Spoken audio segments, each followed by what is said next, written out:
সদস্যদের সেই পুরনো দিনের কথা। একটি পুরনো জঙ্গলের কিনারায় একটি ছোট গ্রাম গড়ে উঠেছিল, যেখানে মাটির ঘর, কাঁচা রাস্তা আর মানুষের মুখে পরিশ্রমের ক্লান্তি ছিল, কিন্তু হৃদয়ে কদর আর শকরের নূর দেখা যেত। সেই গ্রামে ফরিদ নামে এক দরিদ্র শ্রমিক থাকত। ফরিদের জীবন ছেঁড়া পুরনো কাপড়, শুকনো রুটি আর পরিশ্রমের সুগন্ধে ভরপুর ছিল। সে সকাল হতেই নিজের পুরনো কোদালটি উঠিয়ে নিত, কাঁধে দড়ি রাখত এবং পাথুরে রাস্তা দিয়ে মাঠের দিকে বেরিয়ে পড়ত।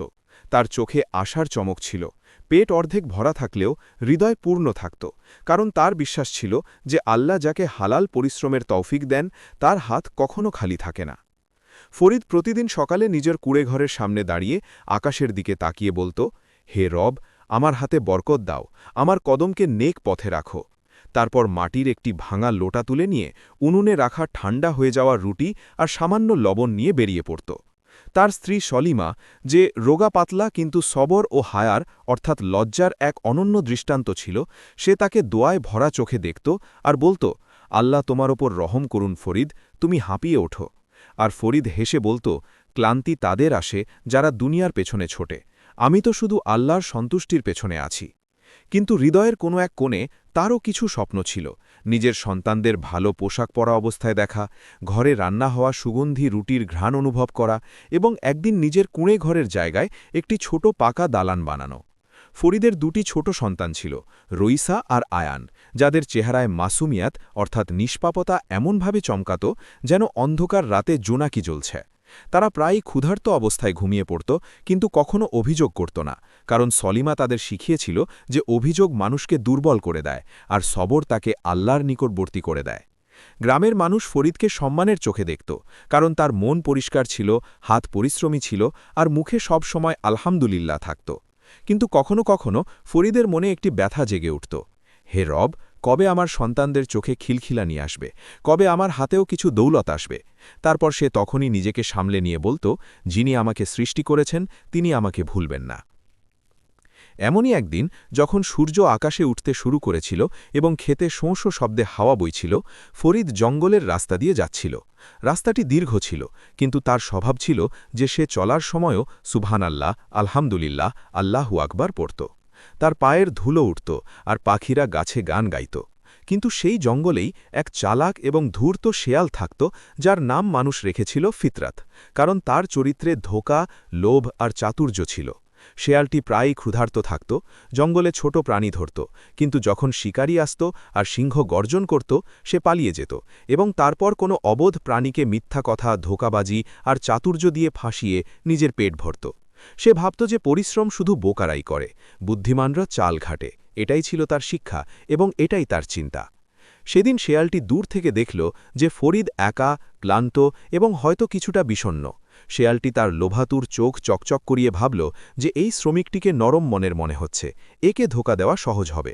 সে একটি ঝোপের পেছন থেকে বেরিয়ে কাছে এলো এবং নরম সুরে বলল, হে মানুষ, তুমি প্রতিদিন এত পরিশ্রম কেন করো? দুনিয়া তো চালাকদের জন্য, পরিশ্রমীদের জন্য নয়। ফরিদ প্রথমে চমকে গেল। সে গাছের পেছনে তাকিয়ে শিয়ালটিকে বসে থাকতে দেখল। সে হাসল এবং বলল, পরিশ্রমে মানুষ কখনো হতাশ হয় না, আল্লাহ পরিশ্রমীদের ভালোবাসেন। শিয়াল হাসল এবং বলল, ভালোবাসা পেট ভরে না, চাতুর্য দুনিয়া চালায়। ফরিদ বলল, চাতুর্য মানুষকে কিছুক্ষণের জন্য জিতিয়ে দেয় ঠিকই, কিন্তু পরিশ্রম মানুষকে সারা জীবনের জন্য মাথা উঁচু করে চলতে শেখায়। শিয়াল চোখ ঘুরিয়ে বলল, চল, আমি তোকে একটা শর্টকাট দেখাই। জঙ্গলের ভেতর সম্পদ আছে, আমি তোকে দেখিয়ে দেব। তুই একবার ধনী হয়ে যাবি, তারপর পরিশ্রম ছেড়ে দিবি, বাচ্চারা ভালো জামা কাপড় পাবে আর তুই আরামের জীবন কাটাবি। ফরিদ দীর্ঘশ্বাস নিল। তার মনে এক মুহূর্তের জন্য চিন্তা এলো যে সত্যিই যদি সম্পদ পাওয়া যায় তবে জীবন বদলে যাবে। সে তার সন্তানদের মুখ মনে করল, তাদের ক্ষুধা, তাদের নিষ্পাপ চোখ, তার স্ত্রীর শুকনো হাত।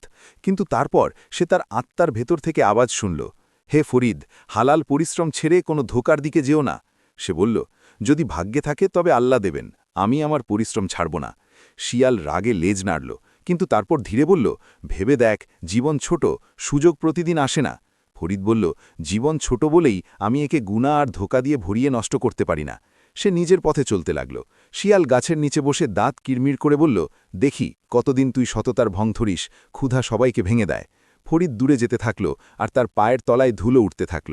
সে ভাবল, শয়তান সবসময় মানুষের সামনে মিষ্টি কথা বলে, কিন্তু আমি হার মানব না। সে মনে মনে বলল, পরিশ্রমের যে আনন্দ তা ধোকায় কোথায়। সেদিন সন্ধ্যায় যখন সে বাড়ি ফিরল, বাচ্চারা ক্ষুধার্ত অবস্থায় তাকে জড়িয়ে ধরল। সলিমার চোখে জল ছিল, রুটি ছিল মাত্র 2টি। সে বাচ্চাদের দিয়ে দিল এবং নিজে জল খেয়ে বসে রইল। ফরিদের মনে কষ্ট হল, কিন্তু সে তাদের ভালোবেসে আদর করে বলল, আমার কলিজারা, একদিন আল্লাহ আমাদের এত রুটি দেবেন যে আমরা ক্ষুধা ভুলে যাব। সেই রাত্রি সাজানো স্বপ্ন, ডুবে যাওয়া আশা আর চোখের শান্ত জলের সাথে কাটল। বাইরে জঙ্গলে শিয়াল চাঁদের আলোয় ঘুরে বেড়াতে বেড়াতে বলছিল, দেখো, ক্ষুধা মানুষের দেওয়াল ফেলে দেয়। এই শ্রমিকও একদিন ফিরবে, আর তখন আমি তাকে জালে ফাঁসিয়ে নেব। কিন্তু সে জানত না যে হৃদয়ে আল্লাহর উপর ভরসা থাকে, সেখানে অন্ধকার যত গভীরই হোক না কেন, পরের সফরের দিকে তাকিয়ে ভাগ্যের লিখন বদলাতে থাকে। পরের সকালে ফরিদ আবার সময়ের আগেই জেগে গেল। সারা রাত তার মনে এক অদ্ভুত অস্থিরতা ছিল। শিয়ালের কথাগুলো তার কানে বারবার বাজছিল। পরিশ্রমীরা ভরা পেটে ঘুমায় না, চাতুর্যেই সম্পদ মেলে। কিন্তু বারবার তার ঈমান বলছিল, আল্লাহ পরিশ্রমীদের সাথী হন। সে অজু করল, নামাজ পড়ল, আর মনে মনে দোয়া চাইল, হে রব, আমার সবরের হেফাজত করো। তার চোখে সামান্য ব্যথা ছিল, কিন্তু মনে ছিল প্রশান্তি। সলিমা সামান্য বাসি রুটি আর আধা পেয়ালা জল তার সামনে রাখল। বাচ্চাদের চোখ রুটির ওপর ছিল, কিন্তু তারা চুপচাপ দাঁড়িয়ে রইল। ফরিদ নিজের রুটি বাচ্চাদের মাঝে ভাগ করে দিল এবং নিজে খালি পেটে মাঠের দিকে বেরিয়ে পড়ল। রাস্তায় মাটির গন্ধ, হাওয়ার নরম ঝাপটা আর দূরে চড়ে বেড়ানো ছাগলগুলো তাকে মনে করিয়ে দিচ্ছিল যে দুনিয়া চলছে। প্রত্যেকে নিজের রুটির পেছনে ছুটছে, প্রত্যেকে কোনো না কোনো পরীক্ষায় আছে। জঙ্গলের কাছাকাছি পৌঁছতেই সে থমকে দাঁড়াল। কালকের সেই শিয়াল হয়তো কোথাও ঝোপের আড়ালে ঘুরছে। সে হাসল। শয়তান মানুষকে একবার নয়, বারবার পরীক্ষা করে। তখনই ঝোপঝাড়ে সামান্য শব্দ হল, আর সেই শিয়াল আবার সামনে চলে এলো। আগের চেয়েও নরম সুরে বলল, হে মানুষ, আজকেও ক্ষুধার্ত? ফরিদ দীর্ঘশ্বাস নিয়ে বলল, ভেবে নিয়েছি আমার জন্য পরিশ্রমই যথেষ্ট। শিয়ারের চোখ সরু হয়ে গেল, তার মুখে ধূর্ত হাসি ছড়িয়ে পড়ল। তোকে আমি এক শেষ দাওয়াত দিচ্ছি। জঙ্গলের ওই পাশে একটি গর্ত আছে, তার ভেতরে সোনার মোহর আছে। চল আমার সাথে, নিয়ে নে, আর কখনো পরিশ্রম করিস না। ফরিদ আকাশের দিকে তাকিয়ে বলল, যতক্ষণ আমার শ্বাস চলে আমি পরিশ্রম করব। আমি ধোঁকা নেব না, আর কাউকে ধোঁকা দেব না। শিয়াল ব্যঙ্গ করে বলল, তোর যোগ্যতা কি? তুই এক ক্ষুধার্ত শ্রমিক। দুনিয়া শক্তিমানদের। ফরিদ জবাব দিল, দুনিয়া অল্প সময়ের জন্য, হিসাব চিরকালের জন্য। এ কথা শুনে শিয়াল বিরক্ত হয়ে ঝোপের ভেতর গায়েব হয়ে গেল। তুফানি হাওয়া যেমন গাছের পাতাকে কাঁপিয়ে দেয়, শয়তানি কুমন্ত্রণা তেমনি মানুষের মনকে কাঁপানোর চেষ্টা করে। কিন্তু ঈমানের শিকড় মজবুত হলে তা নুইয়ে পড়ে না। ফরিদ কাজে লেগে গেল। মাটি খুঁড়ত, পাথর সরাত, ঘাম ঝরাত। রোদ মাথার ওপর উঠতে থাকল, ক্ষুধাও লাগতে থাকল। কিন্তু তার মুখে ছিল আলহামদুলিল্লাহ। দুপুরে যখন গাছের ছায়া লম্বা হতে শুরু করল এবং মাঠের কিনারায় বসে অন্য শ্রমিকরা বিশ্রাম নিতে লাগল, ফরিদ পাশের একটি পাথরে বসে পড়ল। রুটি ছিল না, জলও খুব কম ছিল, কিন্তু সে হাসি মুখে বলল, হে রব, তোমার প্রতিটি ফয়সালায় মঙ্গল আছে। দূর থেকে এক বৃদ্ধ মানুষ লাঠি ভর দিয়ে আসছিল। তার কাপড় পুরনো ছিল, চেহারা সাদাসিধা, চোখে নূর আর হাতে তসবিহ। তিনি কাছে এসে বললেন, সালাম বাবা, অনেকক্ষণ ধরে তোকে দেখছি, তুই একা পরিশ্রম করছিস। রুটি আছে, খাবি? ফরিদ লজ্জায় মাথা নিচু করে বলল, আমার কাছে তো আজ কিছু নেই, তবে আপনার কাছে যদি সামান্য রুটি থাকে তবে আমি অর্ধেকটা খেতে পারি। বৃদ্ধ হাসলেন, নিজের ঝুলি থেকে 2টি শুকনো রুটি বের করে বললেন, নাও, এটা আল্লাহর পক্ষ থেকে। ফরিদ বলল, আপনি কি করে জানলেন আমি ক্ষুধার্ত? বৃদ্ধ আকাশের দিকে তাকিয়ে বললেন, যে অভাবীর ডাক তুই শুনলি না, তোর রব তার ডাক শুনে নিয়েছেন। ফরিদের চোখ ভরে এলো। সে ভাবতে লাগল যে আল্লাহ কখনো তার বান্দাদের একা ছেড়ে দেন না। রুটি খেয়ে সে আবার কাজে লেগে গেল, মন হালকা হয়ে গেল। সন্ধ্যায় যখন ক্লান্তি হাত পায়ে নেমে এলো, সে বাড়ি ফিরল। বাচ্চারা দৌড়ে এসে তার হাত থেকে খালি বস্তাটি নিল আর খুশি হয়ে বলল, আব্বু এসে গেছেন। সেই দৃশ্যে ক্লান্তি ছিল, ক্ষুধা ছিল, দারিদ্র্যের জ্বালা ছিল, কিন্তু ভালোবাসা আর আশাও ছিল। রাতে গ্রামে আজানের শব্দ প্রতিধ্বনিত হল। মানুষ তাদের ঘরের বাইরে প্রদীপের মৃদু আলোয় বসে গল্প করছিল, আর জঙ্গলে শিয়াল একা ঘুরে বেড়াচ্ছিল। তার চোখে রাগ আর চাতুর্য ছিল। সে নিজে নিজে বলছিল, এই মানুষটা ভাঙছে না কেন? আমি ওকে হার মানিয়ে ছাড়ব। তার মাথায় আরেকটি চাল আসছিল। পরদিন ফরিদ আবার কাজে বেরোল, কিন্তু এবার শিয়াল সেখানে ছিল না। রাস্তা নিস্তব্ধ, গাছ শান্ত, হাওয়ায় প্রশান্তি। কিন্তু হঠাৎ ঝোপের ভেতর থেকে কোনো প্রাণীর গোঙানি শুনতে পেল সে। দেখল সেই শিয়ালটি আহত হয়ে পড়ে আছে, তার পায়ে কাঁটা ফুটেছে আর সে ব্যথায় কাঁদছে। ফরিদের সামনে দুটি পথ ছিল, এক, এ আমাকে ধোঁকা দেয়, একে ফেলে রেখে যাই, 2, মানবতা আর দয়া। সে দয়াকেই বেছে নিল। সে কাছে গিয়ে কাঁটাটি বের করল, জল খাওয়ালো আর বলল, তুই আমার শত্রু নোস, তোর স্বভাব ভুল। শিয়ালটি কিছুক্ষণ তার দিকে তাকিয়ে রইল, তার চোখে প্রথমবার বিস্ময় দেখা গেল। সে কখনো ভাবেনি যাকে সে ধোঁকা দিতে এসেছে সেই তাকে বাঁচাবে। কিন্তু শিয়ালের মন তবুও পরিষ্কার হল না। সে ভাবতে লাগল, এটা হয়তো ওর দুর্বলতা বা বোকামি। ফরিদ বলল, অন্যকে নিচে নামিয়ে নিজে উঁচুতে ওঠা যায় না। তারপর সে চলে গেল। সন্ধ্যায় গ্রামে ফিরে দেখল চত্বরে মানুষ ভিড় করে আছে। মোড়ল কোনো একটি বিষয়ে কথা বলছেন আর গ্রামবাসীরা বলছে যে পাশের জঙ্গলের কিছু বুনো পশু মানুষের ক্ষতি করতে শুরু করেছে। ফরিদ ভাবল, এই শিয়াল হয়তো কোনো বড় দলের অংশ। সেই রাতে বাচ্চারা জিজ্ঞেস করল, আব্বু, গরিব হওয়া কি খারাপ? ফরিদ তাদের মাঝায় হাত রেখে বলল, গরিব হওয়া খারাপ নয়, গুনাহ আর লোভ হওয়া খারাপ। তারপর সে মনে মনে দোয়া করল, হে রব, আমার সন্তানদের কখনো হারামের পথে নিও না। তার শব্দগুলো বাতাসে মিশে গেল। আকাশে চাঁদ জ্বলছিল, আর দূর জঙ্গলে শিয়াল অন্ধকারে ওত পেতে বসেছিল। তার চোখে জ্বালা আর তিক্ততা ছিল। সে বলল, এই মানুষটা দয়া দেখিয়ে ভাবছে সে জিতে গেছে। আমি ওকে এখনই না হোক পরে ঠিকই ভেঙে দেব। আমি ওর ক্ষুধা, ওর দুর্বলতা আর ওর দুঃখকে অস্ত্র বানাব। কিন্তু সে জানত না যে হৃদয়ে সবর থাকে, আল্লাহ তাকে কখনো একা ছেড়ে দেন না। ফরিদ রাতে আকাশের দিকে তাকাল। নক্ষত্রের আলোয় সে আশা দেখতে পেল এবং অনুভব করল যে যুদ্ধ এখনও শেষ হয়নি। এটি তো কেবল পরীক্ষা ছিল। সামনে আসল পরীক্ষাগুলো আসছে। কিন্তু সে প্রস্তুত ছিল, কারণ তার বিশ্বাস ছিল যাকে আল্লাহ সামলে নেন তাকে কোনো ফেতনা বা বিপদ নামাতে পারে না। গল্পটি পরের মোড়ের দিকে এগোতে লাগল। পরের সকালে যখন আকাশ ফজরের নরম আলয় গোলাপি হয়ে আসছিল আর হাওয়ায় মাটি ও শিশিরের সজীব গন্ধ ছড়িয়ে পড়ছিল, ফরিদ তার পুরনো চটি আর ছেঁড়া বস্তা নিয়ে দরজায় দাঁড়িয়েছিল। বাচ্চারা তার জামা ধরেছিল, যেন তাদের ছোট আঙুলে দুনিয়ার সব আশা বাঁধা। সলিমা তার দিকে তাকিয়েছিল। তার চোখে ক্লান্তি থাকলেও ঈমানের আলো ছিল। সে বলল, ফরিদ, কাল রাতে আমি এক স্বপ্ন দেখেছি, যেন কোনো নুরানি আওয়াজ বলছে যে পরিশ্রমীকে তার রবের পুরস্কার দেরিতে মেলে, কিন্তু অনেক বড় মেলে। ফরিদ হাসল, মনে এক স্বস্তি এলো। সে বলল, যাদের আল্লাহ ভালোবাসেন তাদের আগে পরীক্ষা করেন। সে বাচ্চাদের মাথায় হাত বুলিয়ে কপালে চুমু খেয়ে বাইরে বেরিয়ে এলো এবং সেই চেনা রাস্তায় হাঁটতে লাগল। রাস্তাটি আগের মতোই, গাছের সেই একই শব্দ, পাখিদের সেই তসবিহ, কিন্তু আজ যেন পরিবেশে এক অদৃশ্য যুদ্ধ চলছিল। একদিকে মানুষের সবর, অন্যদিকে শয়তানের কুমন্ত্রণা। ফরিদের কদম ভারী ছিল, পেটে ক্ষুধার হাহাকার আর মাথায় শিয়ালের দেওয়া সেই অফার, সম্পদ নিয়ে নে, জীবন বদলে যাবে। কিন্তু প্রতি কদমে মন বলছিল, না, হারাম থেকে বাঁচো, সবর করো। সে নিজের সাথে নিজে লড়ছিল, তবুও সে চড়তে থাকল, কারণ পরিশ্রম তার কাছে ইবাদত ছিল। জঙ্গলের কিনারায় পৌঁছে দেখল আজ অদ্ভুত নিস্তব্ধতা, হাওয়াও জানে থমকে আছে। সে কাঁধের বোঝাটা শক্ত করে ধরে সামনে বাড়ল। তখনই ঘাসের আড়াল থেকে আওয়াজ এলো, হে মানুষ। সে থামল। ঝোপের ভেতর সেই শিয়ালটিই ছিল, কিন্তু এবার সে আহত নয়, চোখ আগুনের মতো আর গলায় পূর্ণ চাতুর্য।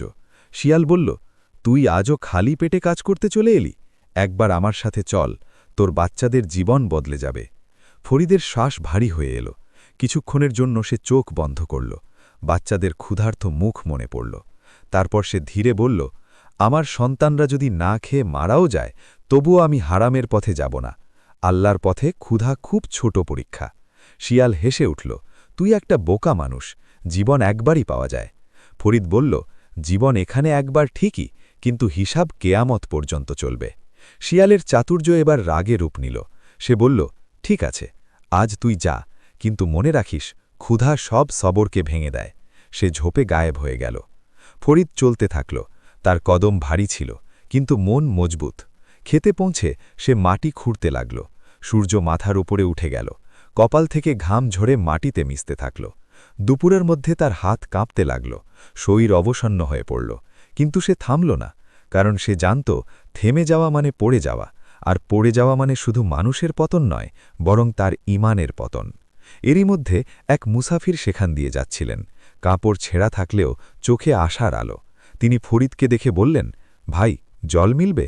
আমি 2 দিন ধরে তৃষ্ণার্ত। ফরিদ নিজের ছোট মশকটি নিল, যাতে মাত্র 3 ঢোক জল ছিল। সে তা মুসাফিরকে দিয়ে দিল। মুসাফির তা পান করে দোয়া করলেন, আল্লাহ তোমার ঘরে বরকত দান করুন। তিনি চলে গেলেন, আর ফরিদ নিজের তৃষ্ণায় সবর করল। তখনই ক্ষেতের মালিক এসে বললেন, ফরিদ, আজ আমি তোকে অর্ধেক মজুরি দেব, কারণ অন্য শ্রমিকরা আসেনি। ফরিদের মন ভেঙে গেল, চোখ ভিজে এলো, কিন্তু সে বলল, ঠিক আছে মালিক, আপনি যা দেবেন তাই যথেষ্ট, কারণ দাতা আপনি নন, আল্লাহ। মালিক চমকে গেলেন, তারপর নরম হয়ে বললেন, আমি তোকে পরীক্ষা করছিলাম, তুই সৎ, আজ তোকে দ্বিগুণ মজুরি দেওয়া হবে। এ কথা শুনে ফরিদের মন কেঁদে উঠল। সে আকাশের দিকে তাকিয়ে মনে মনে বলল, হে রব, শুক্রিয়া। মনে হলো আল্লাহ তার সবরের প্রথম কিস্তি তাকে দিয়ে দিলেন। সন্ধ্যায় সে যখন টাকা নিয়ে বাড়ি ফিরল, বাচ্চাদের চোখ চকচক করে উঠল। সলিমা অবশেষে উনুনের রুটি আর সামান্য সবজি রান্না করল। ঘরে সুগন্ধ ছড়িয়ে পড়ল। বাচ্চারা পেট ভরে খেল। প্রতিটি লোকমার সাথে আলহামদুলিল্লাহর নূর ছড়িয়ে পড়ল। সলিমা কেঁদে ফেলে বলল, দেখলে তো, সবর কখনো বৃথা যায় না। ফরিদ বলল, এটি তো শুরু, আল্লাহ বলেছেন সবরকারীদের জন্য বড় পুরস্কার আছে। রাতে সবাই ঘুমিয়ে পড়লে ফরিদ চিন্তায় ডুবে রইল। হঠাৎ দরজায় আঁচড় কাটার মতো শব্দ হল। সে বাইরে বের হল। দূরে ঝোপের মধ্যে সেই শিয়ালটিকে দেখল। তার চোখে হিংস্র জ্বালা ছিল। সে গর্জন করে বলল, আজ তুই বেঁচে গেলি, কারণ তুই টাকা পেয়েছিস, কিন্তু প্রতিদিন এমন হবে না। তুই ক্ষুধার জ্বালায় কাঁদবি, বাচ্চারা চিৎকার করবে, আর তুই আমার কাছেই আসবি। ফরিদ দৃঢ় দৃষ্টিতে বলল, যখন রব সাথে আছেন, তখন কোনো নেকড়ে আমাকে ফেলে দিতে পারবে না। শিয়াল বলল, তবে শুনে রাখ, কাল তোর গ্রামে বিপদ আসবে, আর তখন তোর সবর ভাঙবে। সে অন্ধকারে হারিয়ে গেল। পরের দিন গ্রামে এক অদ্ভুত দুর্ঘটনা ঘটল। গ্রামের কুয়োর জল নষ্ট হয়ে গেল। বাচ্চারা অসুস্থ হতে শুরু করল।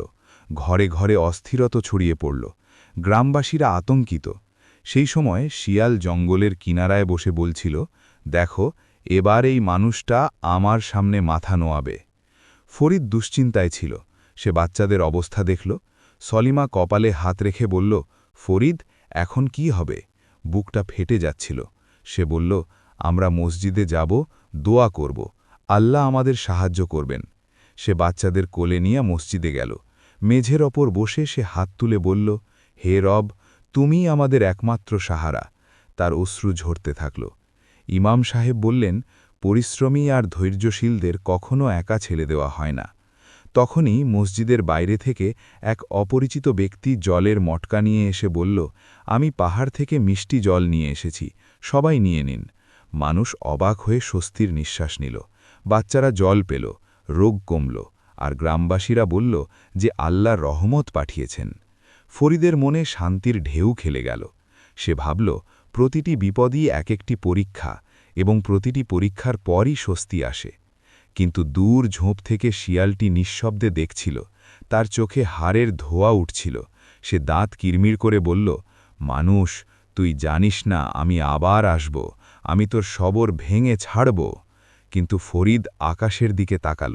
হৃদয়ে স্পন্দিত ঈমান হাসল, এবং সে অনুভব করল সবরের শিকড় আরও গভীরে পৌঁছে গেছে। পরের সকাল যখন আজানের ধ্বনিতে চারদিক মুখরিত হল, ফরিদ দরজায় বসেছিল। তার মুখে ক্লান্তি থাকলেও চোখে বিশ্বাসের স্বচ্ছ চমক ছিল। সে আকাশের দিকে তাকিয়েছিল, যেন রবের সাথে কথা বলছে। তখনই তার সন্তানেরা এসে তাকে জড়িয়ে ধরল আর বলল, আব্বু, আজ আবার খেতে যাবে?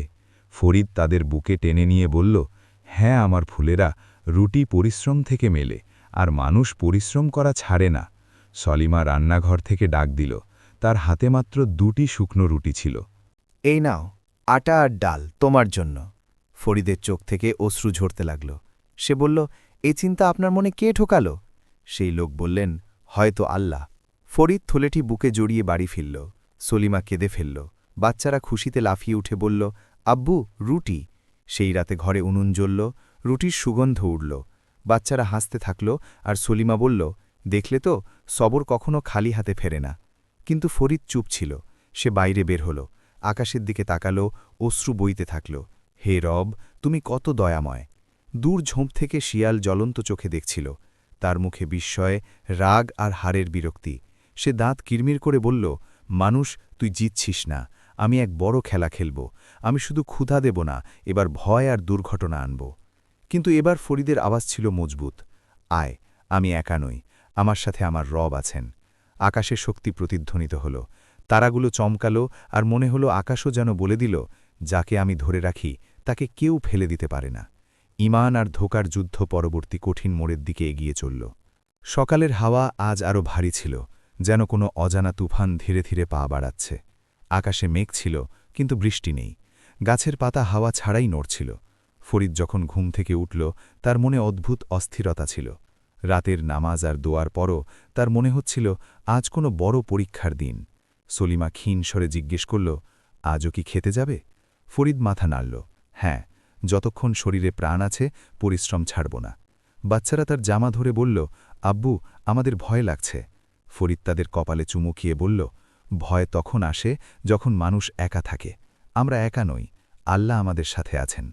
কিন্তু তার নিজের চোখেও চিন্তার ছায়া ছিল। সে চাও খেল না, শুধু এক ঢোক জল খেয়ে বেরিয়ে পড়ল। আজ তাকে চারদিকে নিস্তব্ধতা ঘিরে ধরেছিল, যেন জঙ্গল তার পরীক্ষা দেখার জন্য দাঁড়িয়ে আছে। গাছেরা যেন তার সাহস মেপে দেখছে। হাওয়া যেন জিজ্ঞেস করছে, দেখি আজ তুই কোথায় গিয়ে টিকিস? সে চলতে থাকল। মনে শুধু একটিই বাক্য বাজছিল, হে সবুরকারী, আমাকে ধরে রেখো। মাঠে পৌঁছে সে পরিশ্রম শুরু করল। মাটি ওলোটাতে ওলোটাতে তার শরীর ক্লান্তিতে ভেঙে পড়ছিল, কিন্তু সে চুপচাপ কোদাল চালিয়ে গেল। তখনই দূরে এক অদ্ভুত গর্জন হল। তারপর ঝোপের পেছন থেকে শিয়ালটি বের হয়ে এলো। এবার তার মুখে শয়তানি হাসি ছিল না, বরং ভয়ঙ্কর রাগ ছিল। চোখ আগুনের মতো জ্বলছিল। সে গর্জন করে বলল, আজ তুই পড়ে যাবি, আজ তোর আত্মা ভেঙে যাবে। ফরিদ ক্লান্ত পায়ে কোদাল থামিয়ে বলল, আমি কারো কথায় পড়ে যাই না, আমি শুধু আল্লাহর সামনে মাথা নত করি। শিয়াল হাসল না, সে শুধু গর্জন করল, তোকে মনে হয় সবর বাঁচিয়ে নেবে? আজ তুই দেখবি আসল ক্ষুধা আর আসল ভয়। সে জঙ্গলে গায়েব হয়ে গেল। তার কণ্ঠস্বর তখনও বাতাসে ভেসে বেড়াচ্ছিল। কিছুক্ষণ পর আকাশ আরও অন্ধকার হয়ে এলো। হাওয়া তীব্র ও ঠান্ডা হয়ে এলো, যেন কোনো ভয়াবহ খবর বয়ে আনছে। তখনই গ্রামের দিক থেকে শোরগোল উঠল। ফরিদের বুক ধকধক করতে লাগল। সে দৌড়ে গ্রামে পৌঁছল। দেখল মানুষজন আতঙ্কিত। মহিলারা আকাশের দিকে হাত তুলছে, বাচ্চারা কাঁদছে। একটি ঘরের সামনে ভিড় জমেছিল। ফরিদ কাছে গিয়ে দেখল গ্রামের এক বৃদ্ধের শরীর হঠাৎ খারাপ হয়ে গিয়েছে। তার শ্বাস আটকে আসছিল। মানুষ ওষুধের খোঁজে ছিল, কিন্তু আশেপাশে কোনো ডিসপেন্সারি ছিল না। বৃদ্ধ ফিসফিস করে বলছিলেন, জল, জল। কিন্তু কুয়োর জল আবার নষ্ট হয়ে গিয়েছিল। বাচ্চারা কাঁদছিল, মহিলারা দোয়া করছিল। ফরিদ এক মুহূর্ত ভাবল, এই বিপদ কেন? এই তো সুখ এসেছিল। আর যেন তার মনে এক ফিসফিসানি এলো, দেখো এখন কি করো? সে কেঁপে উঠল। সে দোয়া করল, হে রব, রহম করো। হঠাৎ তার নজর মসজিদের উপর পড়ল। সে দৌড়ে গেল। ইমাম সাহেবকে আওয়াজ দিল, আল্লাহর বান্দা, গ্রামে বিপদ এসেছে। ইমাম সাহেব মসজিদের দরজা খুললেন, হাত তুললেন এবং জোরে দোয়া করতে লাগলেন। গ্রামবাসীরাও সাথে দিল। বাতাসে আমিনের আওয়াজ উঠল, যেন আসমানকে ডাকছে। কিছুক্ষণ পর দূর থেকে একটি আওয়াজ এলো, আমি শহর থেকে ওষুধ এনেছি। এক পথচারী ওষুধ এবং খাওয়ার পরিষ্কার পানি নিয়ে এসেছিল। সে বলল, আমার রাস্তায় মনে হলো যে হয়তো কারোর প্রয়োজন হবে, তাই এগুলো নিয়ে এলাম। মানুষের চোখে আনন্দ ভরে এলো। বৃদ্ধকে ওষুধ দেওয়া হলো, তার শ্বাস স্থিতিশীল হল। বাচ্চারা পানি খেয়ে শান্ত হল। মহিলারা স্বস্তির শ্বাস নিল এবং বলল, আল্লাহ আবারও দয়া করেছেন। ফরিদ গভীরভাবে কেঁপে উঠল, যেন তার ঈমান আরও মজবুত হয়ে গেল। তার মনে হল যে আল্লাহ আজও তাকে ডুবতে দেননি। যখন সে নিজের বাড়িতে পৌঁছল, তখন সালিমা বলল, আজ বাচ্চাদের জ্বর লাগছিল, কিন্তু এখন ঠিক লাগছে। হয়তো তোমার দোয়া আমাদের আগলে রেখেছে। ফরিদ বাচ্চাদের কোলে নিল এবং বলল, আল্লাহর ভয়শালায় সবসময় ভালোই থাকে।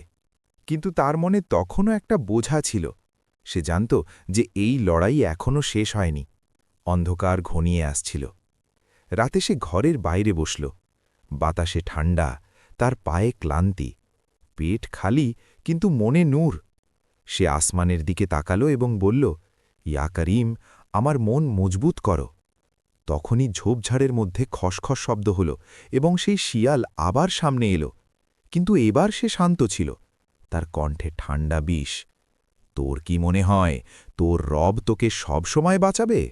এখন তো শুধু ক্ষুধা আর অসুস্থতা ছিল, এবার আমি তোর ঘরে আসব, তোর রুজির ওপর আঘাত করব, তোর আশা ভেঙে দেব। ফরিদ বলল, যতক্ষণ আমার রুহে ঈমান আছে তুই জিততে পারবি না। শিয়াল ধীরে ধীরে বলল, ঠিক আছে, এবার আমি তোর মেহনত কেড়ে নেব, তোর রুজি শুকিয়ে যাবে। এতটুকু বলে সে রাতের অন্ধকারে হারিয়ে গেল, এবং ঠিক সেই মুহূর্তে আকাশে মেঘ গর্জন করে উঠল, যেন কোনো বড় পরীক্ষা আসতে চলেছে। ফরিদের চোখ ভিজে এলো। সে নিজের বুকে হাত রাখল এবং বলল, ইয়া রব, তুমি আমার সাহারা। দূর মসজিদ থেকে আজানের শব্দ ভেসে এলো, যা হৃদয়কে প্রশান্তি দিল। কিন্তু বাতাসে একটি সতর্ক বার্তা ভাসছিল, যেন দুনিয়া বলছে, এবার পরবর্তী পর্যায়ে আরও কঠিন হবে। আর এভাবে গল্পটি আরও একটি কোষ্ঠী পাথরের দিকে এগিয়ে চলল, যেখানে ক্ষুধা, ভয়, অসুস্থতার পর এবার রুজির পরীক্ষা আসার কথা ছিল। ভোরের কুয়াশা তখনও কাটেনি যে ফরিদ দরজার পাশে বসে তার ছেঁড়া জুতো বাঁধল। মনে বারবার একটিই দোয়া উঠছিল, ইয়া রাজ্জাক, আজ আমার রুজি হালাল উপায় পাঠিয়ে দাও। সারা রাত তার ঘুম আসেনি, কারণ ক্ষেতের মালিককাল বলে গিয়েছিল যে বর্ষা দেরিতে হবে, কাজ থামবে এবং হয়তো অনেক দিন পর্যন্ত মজুরি বন্ধ থাকবে। সলিবা নিচু স্বরে বলল, যদি আজকেও কাজ না পাওয়া যায়? তার গলায় ভয় ছিল, কিন্তু চোখে ছিল ধৈর্য। ফরিদ বাচ্চাদের মাথায় হাত বুলিয়ে দিল। তাদের চেহারায় হালকা ক্লান্তি এবং গত কয়েকদিনের ক্ষুধার ছাপ পরিষ্কার দেখা যাচ্ছিল। সে হেসে বলল, রব যখন একটি দরজা বন্ধ করেন তখন অন্যটি খুলেও দেন। তারপর সে মসজিদ হয়ে জঙ্গলের পথ দিয়ে গঞ্জের দিকে রওনা হল, যাতে অন্য কোথাও দিহাড়ি খুঁজতে পারে। গাছের ডালগুলো নুয়ে পড়েছিল, যেন পরীক্ষার বোঝা তাদের ওপরও আছে। আর ঝোপের আড়াল থেকে সেই শিয়াল হালকা হাসি দিয়ে মাথা তুলে তাকে দেখছিল। তার চোখে এখন বিদ্রুপ কম এবং ষড়যন্ত্র বেশি ছিল। সে বিড়বিড় করে বলল, আজ এর রুজি আমিই কেড়ে নেব। আর সে ক্ষেতের পেছনের রাস্তা দিয়ে দ্রুত গায়েব হয়ে গেল। গঞ্জে পৌঁছে ফরিদ এক একজন দোকানদারকে জিজ্ঞেস করল, মিয়া ভাই, কোনো বোঝা বহন করতে হবে? কেউ বলল আজ না, কেউ বলল কাল এসো, কেউ না তাকিয়েই হাত নেড়ে এড়িয়ে গেল। সে ক্লান্ত হল না, সামনে এগিয়ে চলল। ঠিক সেই সময় বাজারে শোরগোল উঠল যে সরাইখানার গুদাম থেকে এক বস্তা গম গায়েব হয়েছে। মানুষজন ছুটে এলো। সরাইখানার ম্যানেজার সন্দেহের নজরে ফরিদের দিকে তাকালো এবং চিৎকার করে বলল, আরে ওই ভিখারি মজুরটাই হবে। ভিড়ের রং বদলে গেল। দুজন লোক এগিয়ে এলো। কেউ তার ঝোলার ভেতরে উকি দিয়ে দেখল, কিন্তু কিছুই বেরোল না। কিন্তু ভিড়ের রাগ থামল না। ম্যানেজার বলল, এ প্রতিদিন এখানেই ঘোরাফেরা করে। ফরিদ কাঁপানো গলায় বলল, খোদাকে সাক্ষী রেখে বলছি, আমি চুরি করিনি। কেউ তাকে ধাক্কা দিল, কেউ তার ছেঁড়া কুর্তা টেনে ধরল। তখনই মসজিদের ইমাম ওই দিক দিয়ে যাচ্ছিলেন। তিনি উচ্চস্বরে বললেন, অভিযোগ প্রমাণ চায়, কোনো গরিবের ওপর এভাবে কাদা ছোঁড়া গুনাহ। কিছু মানুষের উত্তেজনা স্থিমিত হল, কিন্তু ম্যানেজার আবার চিৎকার করে উঠল, তাহলে বস্তা কোথায় গেল?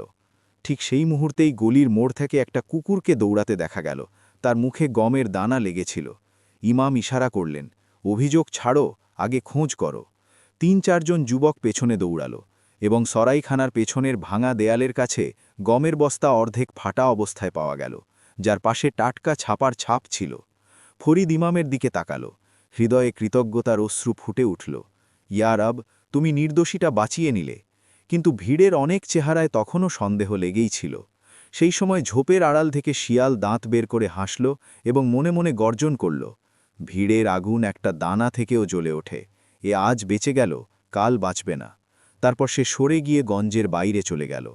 এদিকে সরাইখানার মালিক, যিনি দূর থেকে তামাশা দেখছিলেন, ধীরে ধীরে এগিয়ে এলেন। তার চেহারা আগে রূঢ় ছিল, এখন কিছুটা নরম। তিনি বললেন, মজুর, যদি তুই চোর না হোস তাহলে পরিশ্রমী। আয়, সরাইখানার পেছনে কিছু কাঠ নামাতে হবে। ফরিদ কোনো রাগ বা বিদ্রুপ ছাড়াই শুধু আলহামদুলিল্লাহ বলে কাজে হাত দিল। রোদ বাড়তে থাকল, কাঁধের ব্যথা বাড়তে লাগল, কিন্তু সে থামল না। সন্ধ্যা নামলে মালিক তাকে মজুরির চেয়ে বেশি কিছু মুদ্রা হাতে ধরিয়ে দিলেন এবং নিচু স্বরে বললেন, আজ আমি নিজের চোখে নির্দোষিতা দেখলাম। ফরিদ ঝুঁকে বলল, নেকি চোখকে নয়, হৃদয়কে আলোকিত করে। ফেরার পথে সে সামান্য আটা, কিছু ডাল কিনল এবং এক টুকরো গুড় বাচ্চাদের জন্য নিয়ে নিল। ঘরে পৌঁছলে সলিমার চোখে স্বস্তি ফুটে উঠল। বাচ্চারা গুড় দেখে হাততালি দিল। ফরিদ মেঝেতে বসে গভীর শ্বাস নিল।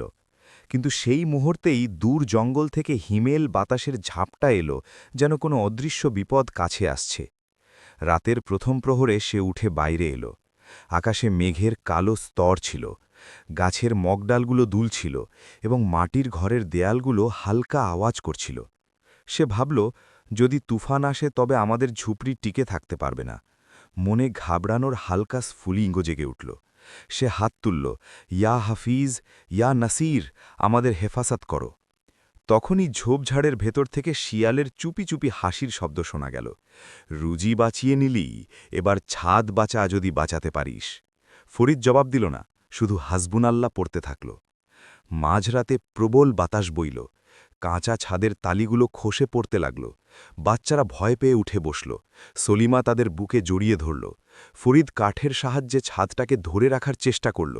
কাদা ঢুকে পড়ল, দেয়ালের একটা কোণ ফেটে গেল। ঝুপড়িটা যেন আর্তনাদ করে উঠল আর আন্ধি হাসল। কিন্তু সেই মুহূর্তেই প্রতিবেশীরা ডাকতে ডাকতে এলো, ভাই, আমাদের এখানে চলে এসো, পেছনের কুঠুরিটা মজবুত আছে। ৩-৪টি হাত বাড়ল, বাচ্চাদের তুলে নিয়ে যাওয়া হলো। সলিমার টলমলো পায়ে বেরোল। ফরিদ সবশেষে এলো। চোখের সামনে নিজের মাটির ঘর থর থর করে দাঁড়িয়েছিল, যা সে বছরের পর বছর মেহনত করে গড়েছিল। কুঠুরিতে সবাই একে অপরের পাশে বসল। বাইরে বৃষ্টি টিনের ছাদের ওপর তবলার মতো বাজতে লাগল।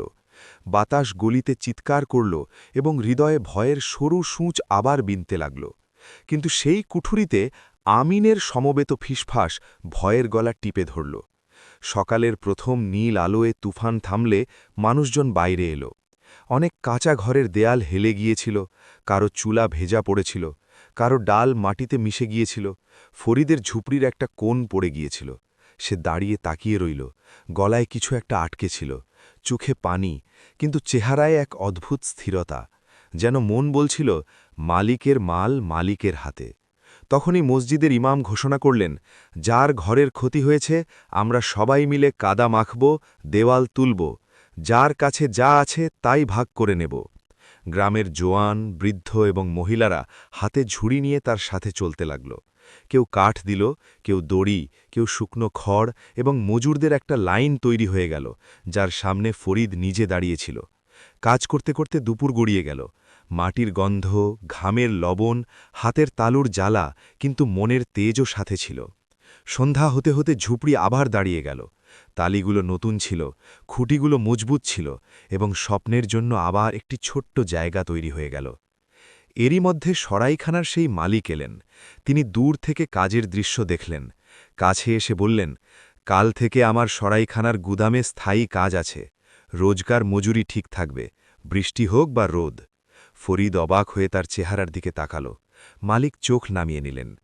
আমি কাল ভিড়ের মধ্যে ভুল করেছিলাম, আজ তোর সত্যের বদলে আমি আমার ভুলের কাফফারা চাই। ফরিদ মাথা নিচু করল। যে ভুল মেনে নেয় সে ভাই হয়ে যায়। সলিমার চোখে কৃতজ্ঞতার অশ্রু ছিল। বাচ্চারা একে অপরকে জড়িয়ে ধরল।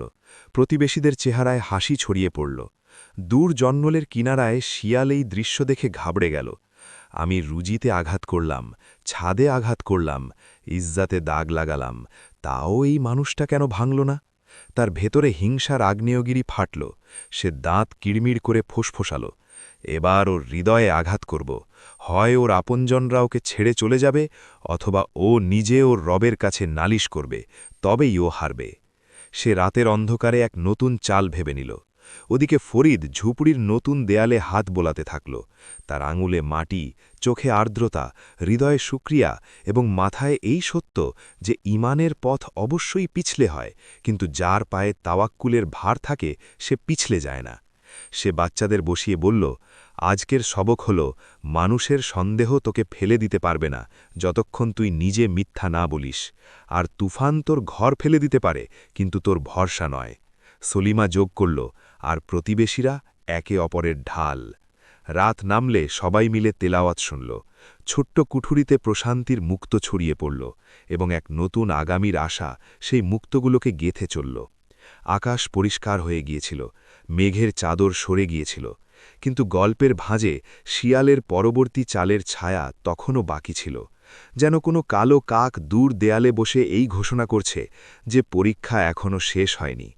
পরবর্তী পর্যায় হবে মানুষের ভেতরের আওয়াজ এবং তার সম্পর্কের ওপর, যেখানে সবর, শকর এবং তাওয়াক্কুলের রশি আরও শক্ত করে টানবে আর প্রতারণার গিঁটগুলো এক এক করে খুলবে।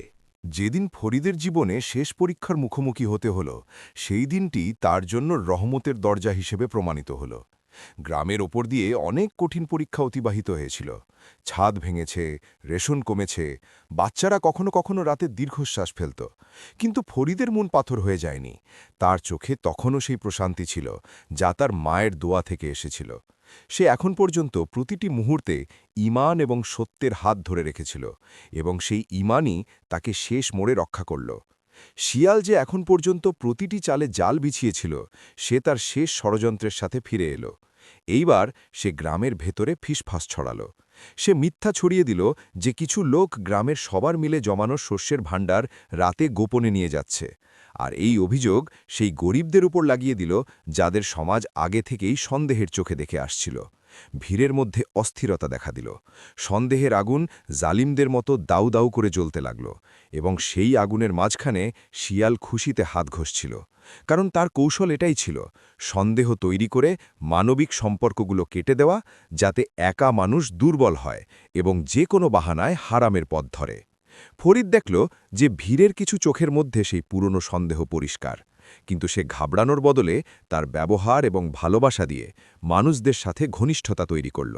সে সেই সব মানুষদের সাথে কথা বলল যাদের ওপর সন্দেহ করা হচ্ছিল, তাদের চোখের দিকে তাকালো, সেই বাচ্চাদের জড়িয়ে ধরল, আর যখন মানবিকতার এই পাল্লা ঝুঁকতে শুরু করল, তখন সে নিজের কণ্ঠে দৃঢ়তা রেখে বলল, আগে প্রমাণ আনো, ভিত্তিহীন অভিযোগ করো না।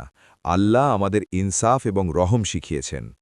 তার এই কথাগুলো কিছু হৃদয়কে শান্ত করল এবং কিছু মানুষকে অস্থির করল, কিন্তু শিয়ালের ষড়যন্ত্র গভীর ছিল। সেই রাতে গ্রামের বাইরে এক বড় ধামাকা হল। কেউ না বুঝে গ্রামের পুরনো সিন্দুক এবং শুকনো শস্য একত্র করে এক খোলা মাঠে পোড়ানোর চেষ্টা করল। ভিড়ের মধ্যে হুলুস্থুল পড়ে গেল, এবং সেই অন্ধকারের অস্থিরতা শিয়ালি শুরু করেছিল, যাতে মানুষ একে অপরের ওপর চড়াও হয়। ফরিদ নিজের ছোট কাঁধে হিম্মত জোগাল। সে সবার আগে সেই গরিবদের কাছে পৌঁছল যাদের নামে অভিযোগ উঠেছিল, এবং গঙ্গার মতো পরিষ্কার কণ্ঠে বলল, এসো, আমরা মিলেমিশে যা কিছু বেঁচে আছে তা বাঁচাই এবং যা পুড়ে গেছে তা আবার জোড়া দিই। তার এই নেক উদ্যোগ গ্রামবাসীদের হৃদয় যেন পানির বিন্দুর মতো জ্বলে উঠল। কিছু লোক সামান্য ইতস্তত করল, কিন্তু ফরিদের সত্য এবং ইনসাফের জাজবা আবার সবার হাত মেলাল। মানুষ মিলেমিশে আগুন নেভাতে লাগল। যা ছাই বেঁচেছিল তা ভাগ করে যতটুকু ক্ষুধা মেটানো যায় তারা খেল, আর যা শস্য ফেরত দেওয়া সম্ভব তা আবার গুছিয়ে রাখা হলো। এরই মধ্যে দরবেশ, যিনি অনেক দিন ধরে গ্রামের কিনারায় সাধুসুলভ কায়দায় বসে থাকতেন, তিনিও সেখানে এলেন। তার চোখে নূর ছিল, এবং যখন তিনি ভিড়ের অবস্থা দেখলেন, তখন তিনি ধীরে ধীরে সরে ফরিদের কানে বললেন, তোর পথে পরীক্ষা আরও হওয়ার কথা ছিল, কিন্তু তুই প্রতিবার সবর এবং নেক ইরাদা দিয়ে কাজ নিয়েছিস। এখন সময় এই পরীক্ষাগুলোর ফল দেখার। দরবেশ গ্রামবাসীদের বললেন যে মিথ্যা এবং সন্দেহ দিয়ে কাজ চলবে না। ইনসাফের মানদণ্ড আল্লাহর কিতাব এবং হাকিকতের ওপর টিকে থাকে। তার কথাগুলো যেন ঠান্ডা পানির মতো কাজ করল, আর অনেক লোক, যাদের হৃদয় শিয়ালের ফিসফাস দিয়ে ভরা ছিল, তারা লজ্জায় লাল হয়ে গেল। কিন্তু গল্পের মোড় এখনও বাকি ছিল। শিয়ালের শেষ চালটি অন্যরকম বের হলো। সে গ্রামের কাছে এক নির্জন গুহায় লুকিয়ে রাখা ছোট্ট একটি সিন্দুকের ভাণ্ডার খুলল এবং তাতে কিছু সোনারূপার মুদ্রা ও উজ্জ্বল মালে ভরা একটি ছোট থলে রাখল। তারপর এই খবর দ্রুত ছড়িয়ে দিল যে এই থলে কোনো গরিব লোক লুকিয়ে রেখেছিল। শিয়াল আশা করছিল যে অহেতুক সন্দেহ এবং লোভ মানুষদের একে অপরের সাথে সংঘর্ষে লিপ্ত করবে, এবং ফরিদ সেই চাপেই শেষ পর্যন্ত ভেঙে পড়বে। কিন্তু ফরিদ এবারও হিম্মত দেখালো। সে গ্রামের সব মানুষকে ডাকল, বিচারককে বলল, চলুন সবাই মিলে গুহাটি খুলি এবং যার যা কিছু পাওয়া যায় তা সবার সামনে পেশ করা হোক। মিথ্যা আর চুরির মোকাবেলা প্রকাশ্যে হওয়া উচিত। ভিড় গুহাটি খুলল, এবং যখন থলেটি বাইরে এলো তখন সবাই অবাক হয়ে গেল। থলেতে এমন কিছু ছিল যা শিয়ালের চালকে ফাঁস করে দিল। একটি পুরনো লকেট পড়েছিল, যাতে সেই চিহ্নগুলোই ছিল যা কিছু সময় আগে গ্রামের এক বড় ব্যবসায়ীর রাস্তায় হারিয়ে যাওয়া থলেতে পাওয়া গিয়েছিল। ব্যবসায়ীর চোখে ভয় ছিল। সে বলল, এটি আমার, কিন্তু আমি কেন মানব যে আমি হারিয়ে যাওয়া জিনিস লুকিয়েছি? তার চোখ নিচে ঝুঁকে গেল, কারণ প্রমাণ তাকে চুপ করিয়ে দিয়েছিল। তখনই আসল রহস্য ফাঁস হব। ব্যবসায়ী ঠিক করেছিল যে সে গ্রামবাসীদের হিম্মত পরীক্ষা করবে এবং কিছু মানুষের সম্মান কমিয়ে নিজের গুরুত্ব বাড়িয়ে নেবে। কিন্তু বিষয়গুলো উল্টে গেল।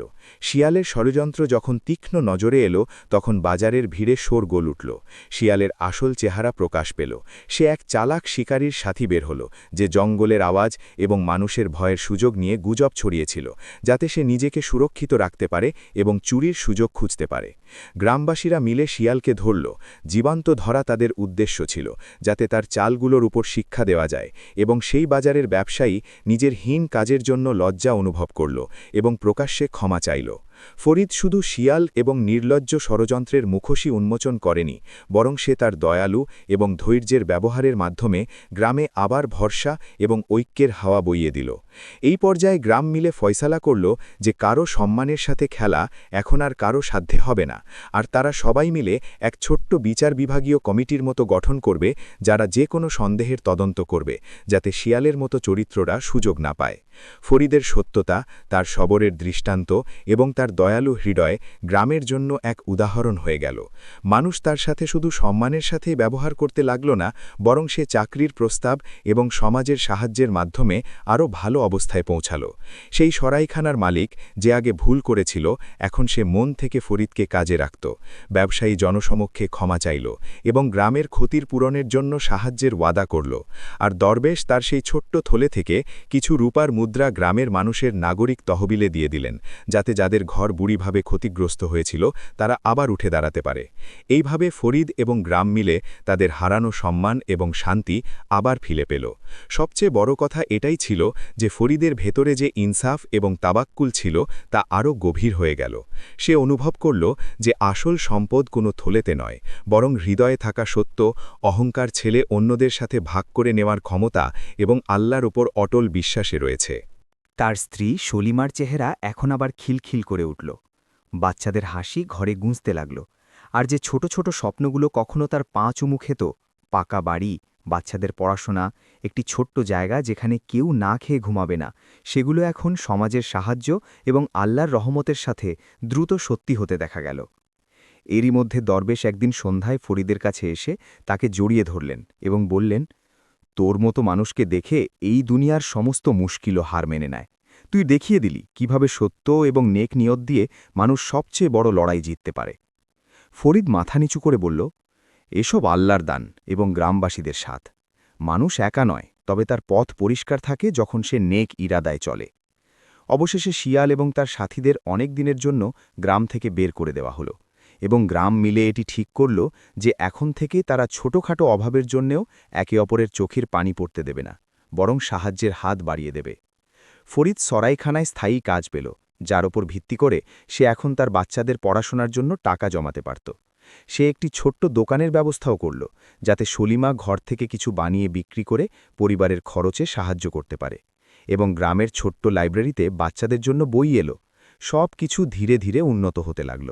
কিন্তু সবচেয়ে বড় পুরস্কার ফরিদের জন্য সেই নীরবে পাওয়া খুশি ছিল, যখন একদিন দরবেশ তাকে বলল, তোর স্বস্তি শুধু এই দুনিয়া পর্যন্ত সীমাবদ্ধ থাকবে না, তোর নাম আমাদের দরগায় আমানত এবং সত্যের সাথে জুড়ে গেছে। আর সেদিন সেই দরবেশের নজর যেন কোনো নুরানি কিতাবের পাতায় আটকে গেল। গল্পের শেষ মোড়ে ফরিদ এক ছোট্ট শিক্ষা তার বাচ্চাদের মনে গেঁথে দিল। রুজির পেছনে ছোটা জরুরি, কিন্তু রুজির জন্য হারামের সাহারা নেওয়া কপালকে ভুল দিকে নিয়ে যায়।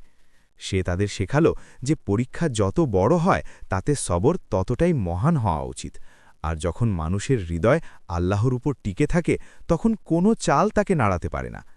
গ্রামও একটি নতুন নিয়ম তৈরি করল। প্রতি বছর গ্রামে একদিন পরীক্ষা এবং রহমতের নামে পালিত হবে, যেখানে তারা নিজেদের ভুলগুলো স্বীকার করবে, যে সাহায্যের প্রয়োজন তা মিলেমিশে ভাগ করবে এবং নবাগতদের শেখাবে কিভাবে সন্দেহ এবং গুজব থেকে বেঁচে থাকা যায়। ফরিদের জীবন এখন আর শুধু নিজের রইল না, সে এক দৃষ্টান্ত হয়ে গেল। তার সাদাসিধে সত্যতা অনেক মানুষের হৃদয়ে আলো জাগাল। শেষে শিয়াল জঙ্গলের গভীরে চলে গেল, তার চালাকি এবং সুপরিকল্পিত মিথ্যার সাথে, কিন্তু তার প্রভাব মাটিতে মিশে গেল, কারণ গ্রাম তাদের সম্পর্কগুলোকে আবার মজবুত করে নিয়েছিল। দরজায় দরজায় এখন আবার আলহামদুলিল্লাহর শব্দ গুঁজতে লাগল। বাচ্চারা খোলা ময়দানে খেলত। সলিমার হাতে এখন প্রতিদিনের রুটি ছিল এবং আল্লাহর সূক্ষ্ম রহমতের অনুভূতি প্রতিটি হৃদয়ে সজীব ছিল। ফরিদ একদিন থেমে আকাশের দিকে তাকালো এবং খামোশ হয়ে বলল, ইয়া রাব, তুমি আমাদের উপর তোমার দয়া করলে, আমরা তোমার শুকর করি।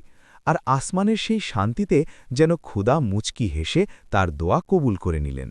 গল্প এখানেই শেষ হয়, কিন্তু তার শিক্ষা সারা জীবন সাথে থাকে। ঈমান, সবর, ইনসাফ এবং অন্যদের প্রতি মহব্বত সেসবই পথ যে পথে চলে মানুষ তার আসল সম্পদ অর্জন করতে পারে। আল্লাহর রহমত অনেক বড়, আর যে সত্য এবং নেক পথ বেছে নিয়েছে তার পথ কখনো জনশূন্য থাকে না। সর্বসাধারণ এই গল্প থেকে শিখল যে ইনসানিয়াত বা মানবতা প্রতিটি চালের চেয়ে বড় এবং শেষ পর্যন্ত সেটিই জয়ী হয়। আশা করি এই গল্পটি আপনার ভালো লাগবে। আপনার কি অন্য কোনো গল্প নিয়ে সাহায্যের প্রয়োজন আছে?